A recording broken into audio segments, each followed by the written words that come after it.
ప్రపంచ రక్షణ రంగంలో ఒక ఊహించని పరిణామం చోటు చేసుకుంటోంది.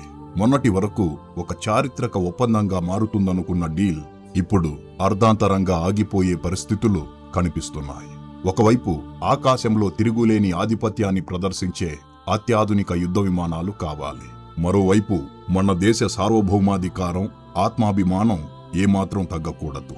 సరిగ్గా ఈ రెండు అంశాల మధ్యే ఇప్పుడు ఫ్రాన్స్ మరియు మన భారతదేశం మధ్య జరుగుతున్న 114 రఫైల్ ఫైటర్ జెట్ల కొనుగోలు ఒప్పందం ఒక ప్రతిష్టంభనకు చేరుకుంది.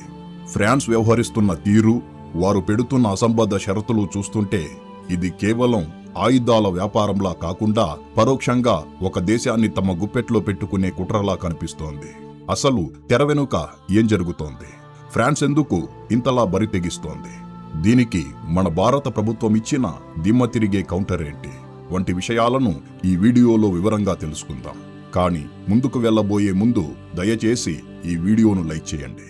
అలాగే మన ఛానల్ను సబ్స్క్రైబ్ చేసుకోండి. ఎందుకంటే ఇది మీకు కేవలం ఒక సెకను పని, కానీ మాకు మాత్రం ఇది ఎంతో పెద్ద సహాయం అవుతుంది.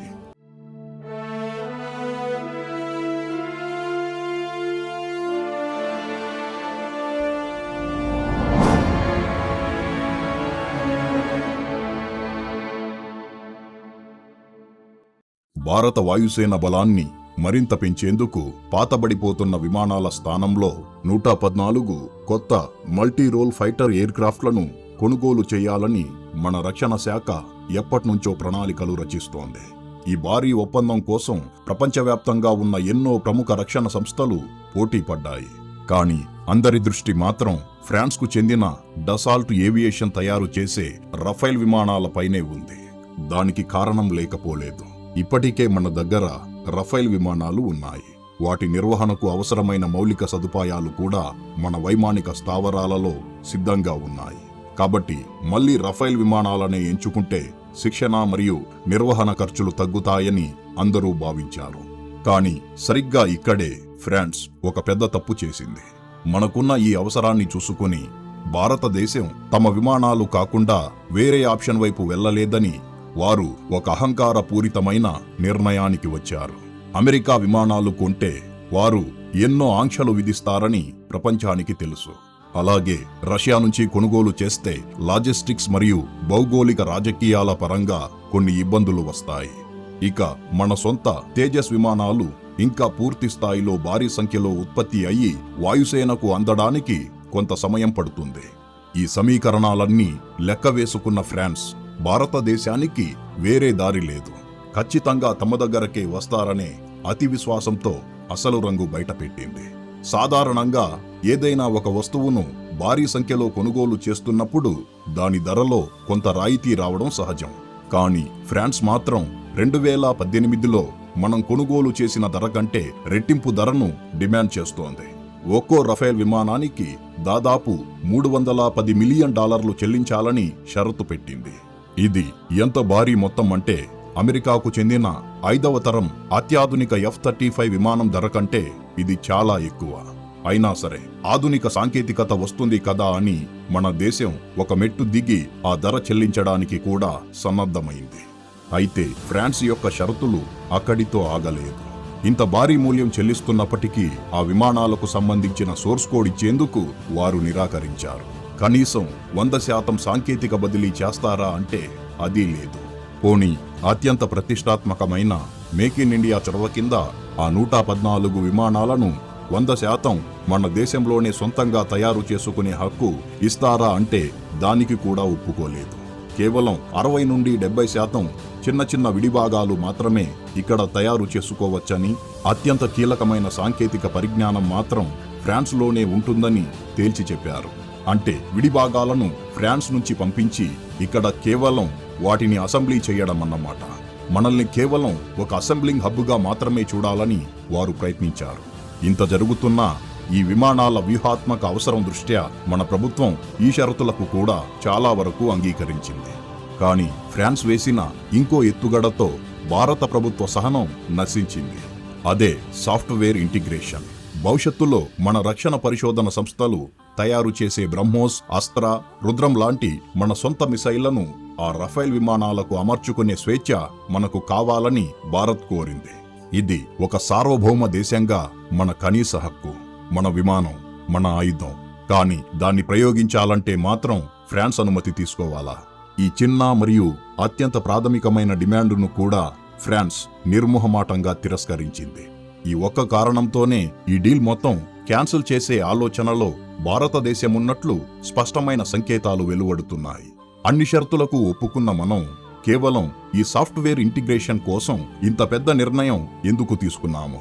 దీని వెనుక ఒక బలమైన చారిత్రక నేపథ్యం ఉంది. అదే 1999 నాటి కార్గిల్ యుద్ధం. ఆ సమయంలో మన శత్రువులు ఎత్తైన పర్వతాల మీద దృఢమైన కాంక్రీట్ బంకర్లలో దాక్కున్నారు. వారిని మట్టుబెట్టాలంటే సాధారణ బాంబులు సరిపోవు. భూమి లోపలికి చొచ్చుకుపోయి పేలే ప్రత్యేకమైన బంకర్ బస్టర్ బాంబులు కావాలి. అప్పటికే మన దగ్గర ఫ్రాన్స్ నుంచి కొనుగోలు చేసిన అత్యాధునిక మిరాజ్ 2000 ఫైటర్ జెట్లున్నాయి. అలాగే రష్యా మరియు మన సొంత పరిజ్ఞానంతో తయారైన బంకర్ బస్టర్ బాంబులు కూడా ఉన్నాయి.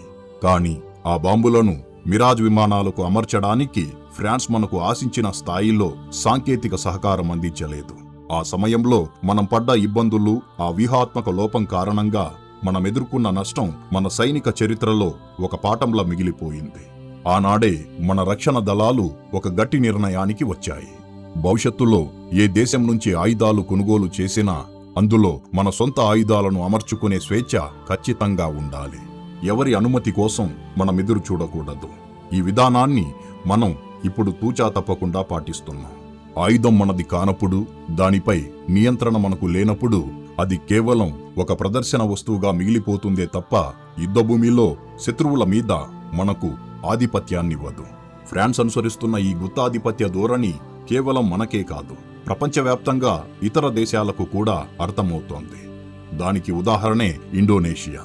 వారు కూడా రఫేల్ విమానాల కొనుగోలు విషయంలో ఫ్రాన్స్ పెడుతున్న ఇలాంటి షరతులు చూసి భవిష్యత్తులో ఆ విమానాలను కొనుగోలు చేసేది లేదని స్పష్టం చేశారు. అంటే ఒక దేశాన్ని డిమాండ్ల పేరుతో ఇబ్బంది పెట్టి తమ ఆయుధాలను అంటగట్టాలని చూస్తే ఫలితాలు ఇలాగే ఉంటాయి. ఇప్పుడు భారత్ ముందున్న దారులేంటి? మన దేశం ఎవరి ముందు చేయి చాచాల్సిన అవసరం లేదు. మన రక్షణ పరిశోధన సంస్థలు ఇప్పటికీ అద్భుతాలు సృష్టిస్తున్నాయి. తేజస్ మార్క్ 1A మరియు రాబోయే తేజస్ మార్క్ 2 విమానాలు మన వాయుసేన అవసరాలను తీర్చగలవు. అంతేకాకుండా మన 5వ తరం యుద్ధ విమానం AMCA ప్రాజెక్టు కూడా శరవేగంగా ముందుకు సాగుతోంది. ఒకవేళ తక్షణ అవసరమొస్తే ప్రత్యామ్నాయంగా రష్యాకు చెందిన సుఖోయ్ 57 లాంటి అత్యాధునిక విమానాలు కూడా మన పరిశీలనలో ఉండవచ్చు. ఏదైనా సరే, ఆయుధ కొనుగోలులో ఆత్మాభిమానాన్ని, సార్వభౌమాధికారాన్ని తాకట్టు పెట్టే ప్రసక్తే లేదని మన ప్రభుత్వం చాలా ఖచ్చితమైన సందేశమిస్తోంది. దేశ రక్షణ విషయంలో విదేశీ కంపెనీల మీద ఆధారపడటం ఎంత ప్రమాదకరమో ఈ సంఘటన మనకు మరోసారి గుర్తు చేసింది. ఈ విషయంలో మన ప్రభుత్వం తీసుకున్న ఈ తెగువతో కూడిన నిర్ణయం సరైనదేనా?